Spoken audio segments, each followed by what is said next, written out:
Yeah, I know. I'm actually out walking. Would you believe it? Sometimes I just like to go for a bit of a walk just to clear my head. It's not really for any cardio sort of basis. I don't need to worry about watching my heart health. I believe that I get enough of that done through the weight training. And I'm not really that big on doing cardio for fat loss. So, if I was trying to drop body fat, I'd probably do it another method. But sometimes it's just good to go for a walk, just to get some stuff that's swirling around in my head out of there. And thought I'd take you guys along with me for the walk. And yesterday I went to the movies. And while I was sitting there, I was looking around just before the movies even started, and noticed that I was probably I think I literally was the only person in the entire cinema that wasn't eating food supplied by the cinema. And it got me to thinking. I mean, I think about it a lot actually whenever I see it, about,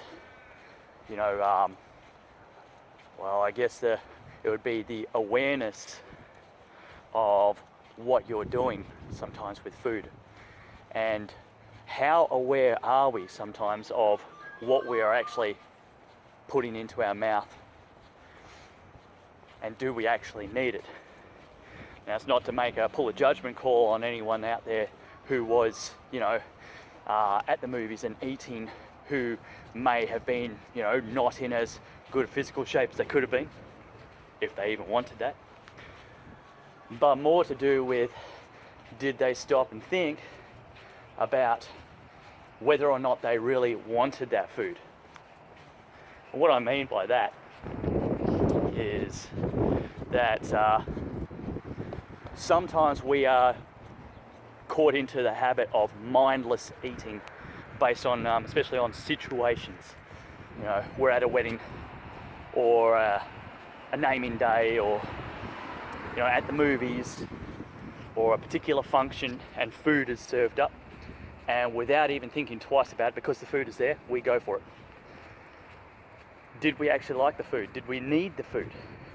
I especially sit there and think sometimes, did we, that first question, do we like the food, first of all? Because quite often we're putting into our mouths with that food, it's not even good quality stuff. If you're given the choice of that versus something, really nicely home cooked or from a fine dining experience, would you go it? Probably, maybe 7 out of 10 people would say no. Maybe 3 would. Sometimes I would, but it's because I've made a conscious choice. I think it's almost like a societal thing. Food is placed in front of us and we consume. We're in an age of consumerism. The stores want us to buy because it's profit. Manufacturers want us to buy, so they create these situations and they tie them in psychologically so that they are interlinked deep within our psyche. We're not even thinking about it. It just is what happens. So when we go to movies, we immediately think popcorn and soft drinks, choc tops, things like that. When it's movie night, it's pizza. Situations like that. We're tying them in with food, and it's always a particular type of food too, or more often than not. Which comes down to, it's not really us wanting the food as much as the situation is being created there for us, and we're going along with it without even thinking twice. Let's have a look at that view, guys. I really like it. I enjoy walking around in this area. It's quite a nice little area. I'm in peak hour at the moment. Everyone's headed to work, but usually it's quiet around here. It's nice. So, it's all about awareness of what you are doing. I mean, the same thing could be said when we're driving. You don't want to go into an autopilot mode, because that's where accidents happen, because we're not paying attention. Same thing can be likened to our food intake if we go into autopilot and just allow our urges to take care of things, or for situations, or even obligations. There's an interesting one. You know, as an example, my partner and I went to a movie night the other night for a friend's birthday. He booked out Gold Class, and he actually paid for all the food to be brought out as well.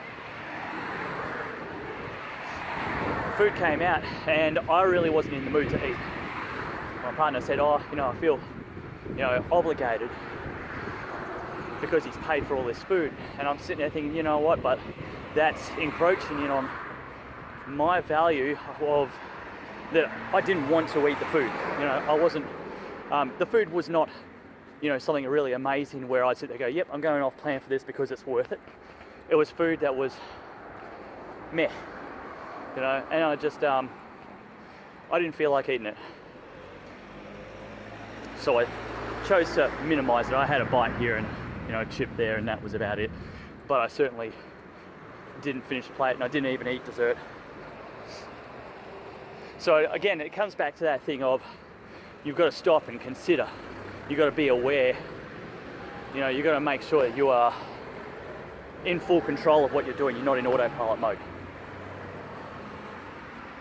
And this is something that I actually offer in the emotional eating course that I teach, but I'm going to give you these tips for free because you guys are watching this and you like to subscribe to me.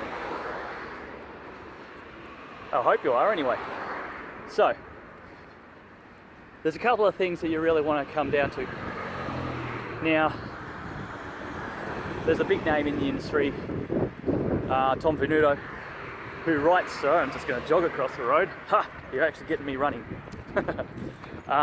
Who writes about utilizing the aware principle, and the aware principle is an anagram that you know, deals with a lot of different situations, and it gives you a set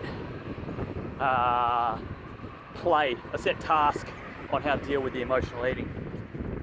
Those are the cement works behind me, guys. Lovely. Now the first anagram in that aware principle actually stands for awareness. Awareness of what you are doing.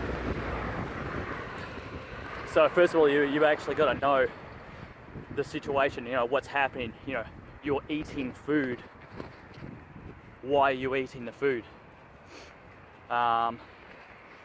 So it's probably a good idea sometimes to diaritize what you're doing.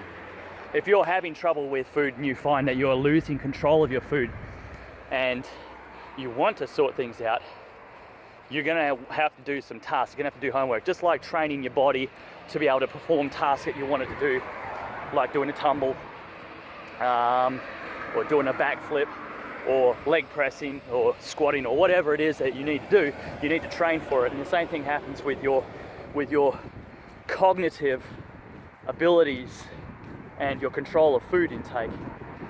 So diarisizing your food intake, and I don't just mean writing down what you're eating, but how you're feeling during that moment, before, during, and after, because that's going to make you aware of, you know, is it an emotional situation that is leading you to eat, and possibly eating destructively.